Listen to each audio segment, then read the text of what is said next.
first time, doctors in the United States used the gene editing tool CRISPR to attempt to remedy a genetic disease in a living person. Victoria Gray, a 41-year-old woman from Mississippi, was born with sickle cell disease, an often painful and debilitating condition caused by a genetic mutation that alters the shape of red blood cells. As of now, only one treatment for the condition exists, a donor transplant that works just for 10% of the patients. But doctors think editing cells extracted from Gray's own bone marrow could restore proper blood cell information. If successful, it could prove to be a treatment that 90% of sickle cell patients have been waiting for.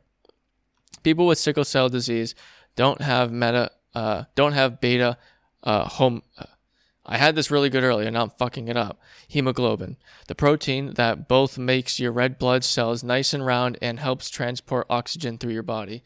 Instead, they produce a faulty protein called hemoglobin S that changes the red blood cells' chemistry and causes them to cave in on themselves and become rigid and sickle-shaped. The hook-like cells are not nearly as efficient at transporting oxygen as their healthy circular counterparts. Instead, they get stuck in small blood vessels and break down prematurely, depriving tissues and organs of much needed oxygen, leading to pain and extreme fatigue. To try and treat it, doctors removed stem cells from Gray's bone marrow and used CRISPR to tweak the DNA to turn on a specific protein that would allow for proper red blood cell production. Gray is the first person in the United States of America, to have her cells altered with CRISPR, and the second globally. The first patient was treated in Germany, according to an announcement by CRISPR Therapeutics, one of the two biotech companies heading up the study, in February for similar genetic blood disorder called something I can't pronounce. According to the recent press release, the patient, whose identity has not been disclosed, is improving and has not needed blood transfusions, the typical treatment for the disease, in over 4 months.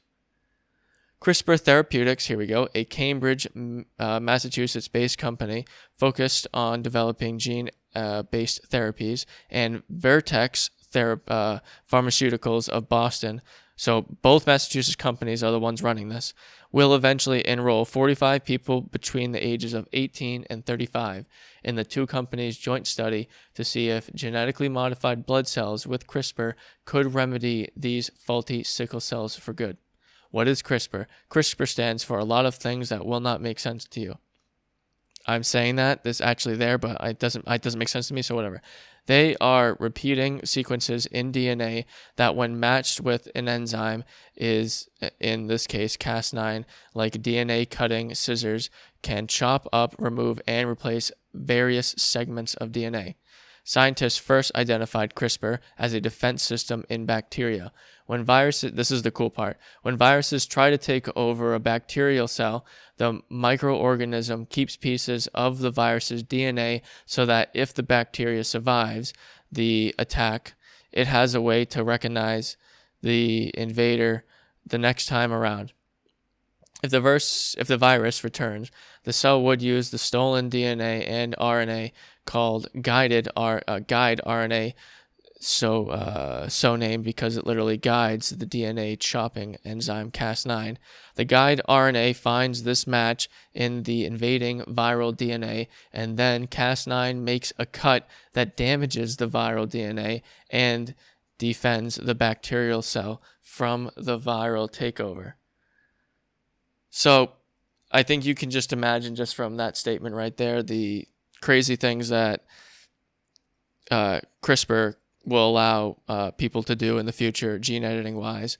Now, clearly, there are going to be some people who don't agree with it, and I also agree that there should obviously be regulations on it. But if you really, really want to get deep, at a certain point, AI is going to become technically smarter than us. So we're going to have to enhance the human abilities that won't be able to be replicated to a robot. So bioengineering ourselves is kind of the only way to go forward with that. other than just becoming a part of it also. So I don't know. I'm kind of down for it. I like it in this sort of situation. I don't agree with it when the Chinese scientists use it to like get rid of AIDS or the ability for AIDS or whatever in those babies, because that they talked about it in that article. That can be a really bad thing going on because they did it to embryos rather than an actual person. So who knows where that's gonna go?